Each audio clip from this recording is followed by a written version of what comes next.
ọ̀tọ̀ lógo ríru ọ̀tọ̀ lógo òṣùpá ọ̀tọ̀ lógo ríru ọ̀tọ̀ lógo òṣùpá ìràwọ̀ dẹ̀ yàtọ̀ sí ìràwọ̀ kan bá ìsọ̀rọ̀ ògo ìràwọ̀ líláládé yìí ká wẹ́mẹ̀ àwọ̀ kíkún. ọ̀tọ̀ lógo ríru ọ̀tọ̀ lógo òṣùpá ọ̀tọ̀ lógo ríru ọ̀tọ̀ lógo òṣùpá ìràwọ̀ dẹ̀ yàtọ̀ sí ìràwọ̀ kan bá ìsọ̀rọ̀ ògo ìràwọ̀ líláládé yìí ká wẹ́mẹ̀ àwọ̀ kíkún.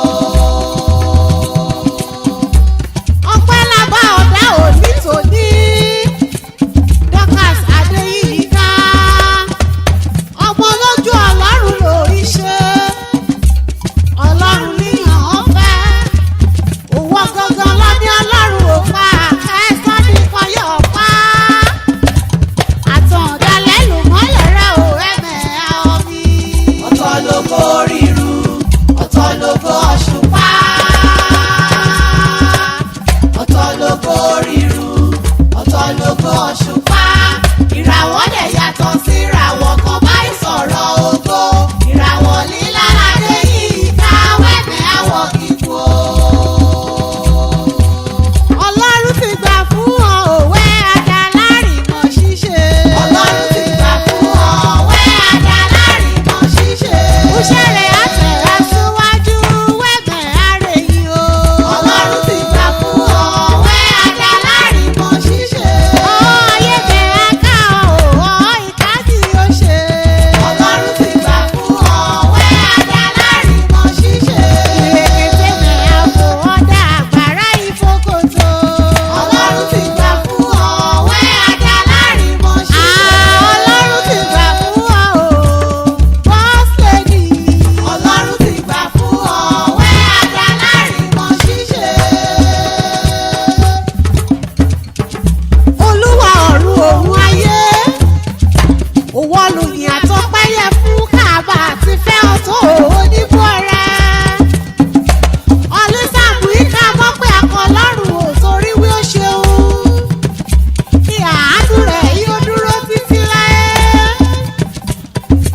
òní ìjọ kẹta oṣù kejì ọdún ní ìṣàyájọ́ ìjọ kan bí olóríire aláyé ire ọdún yìí ọdún ẹ̀yẹ fọsùn òlúlé kọ̀dẹ̀ dára láwùjọ Dorcas Olúwakẹ́mi Adéyínká Súlé ayé o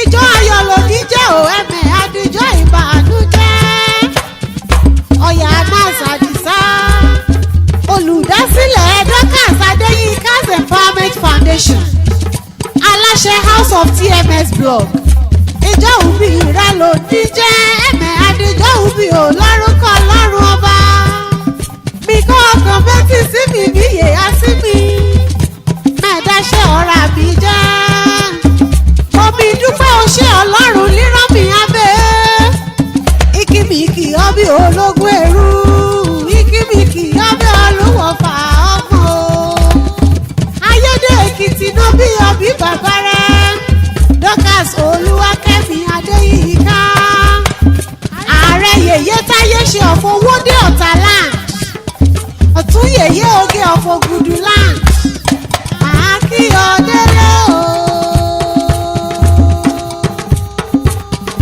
Ayédè-Ekiti ibẹ̀ níṣu lérè.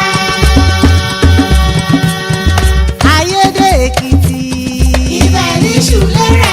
Ayédè-Ekiti ni wọ́n ti yá o ọmọ amòye.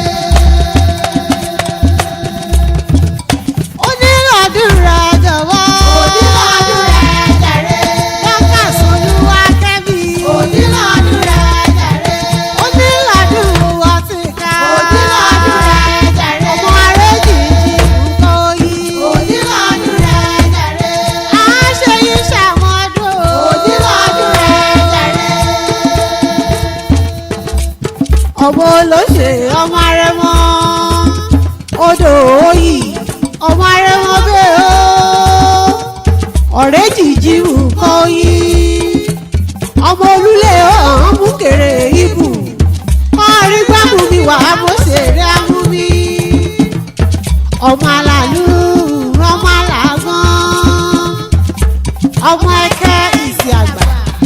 ọmọ ayédègèrí àtá ọmọ àtá olúodò ìrìn wọ́wọ́ lọ́rùn ọ̀ṣọ́kọ èkìtì ṣọkọ àkókò ọ̀ṣà àkókò rìbórìbó ọmọ ajẹran múyánpín ọ̀nì àkókò bímọ ìsìn lọ́sẹ̀ òkè o ọmọ ajísùn ajíre ni ajíbíjọ́ kèké dára bí ègbín ọmọ aláèdè àjíbá ọmọ eléyìí kúlé àdéwúre kàn yíyàwó òrìṣà òkè jẹ́mìlà kí mẹ́rin bí ìtòlúlé kàn bá dàbí ìtòlúlé ayọ̀ láti ìbí tẹ́rẹ̀ o ọmọ ọlọ́dún ìjọ mẹ́jọ mẹ́jọ ọmọ àpapọ̀ ṣọ̀fẹ̀ ọmọ màlúù ṣọdún ìgbàgbọ́ ọmọ amíkórè níṣu ọmútú ọmọ akáṣọ sọ́run gbígbàgbọ́ rẹ̀ ni ọmọ ògbé bíbélì lérí ọmọdé rọ̀nà òsìn òwúrọ̀ o kí mo bá dẹ̀ yọ sákàhùn lè yẹra ọmọ adébísí ìbàdàn ọ̀nà bí ọlọ́kọ̀ọ̀kan wà ọ́ wáyé ọmọ ìbàdàn lúlé olúyọ̀lé ọmọ àjòròsùn ọmọ àjẹ̀gbíyó ìbàdàn májàmájà tí kára wájú lẹ́rú ọmọ àgbọ̀ sásá ogun máma sá ọmọ àgbọ̀ yàyà ogun máma yá o ẹlẹ́yẹlé lomi títẹ̀ ẹrú tọmọ ìbàdàn ń mú àṣejì rẹ lómi àbùmùkù ẹ̀ níbàdàn o ìbàdàn lọ́mọ ọmọ láyípo láyípo sì ní bàbá àbàdàn o ìbàdàn ìlú òjò ìlú àjàyí ìlú ìbíkúnlé ìlú ògúnmọ́lá olódògbò kẹ̀ríkẹ̀rí lójú ogun ọwọ́ ṣòkòtò kẹfẹ́rẹ́ bí ìjà o Dorcas olúwakẹ́mi adéyínká òkú oríire CEO LPD Culture by Lady Pology kọ́dẹ̀ jẹ́ CEO TMS Blog Boss Lady oríire rẹ̀mẹ̀ adébàjẹ́ ò lọ́rùn kan lọ́rùn ọba èyí oyin gan sọ́lá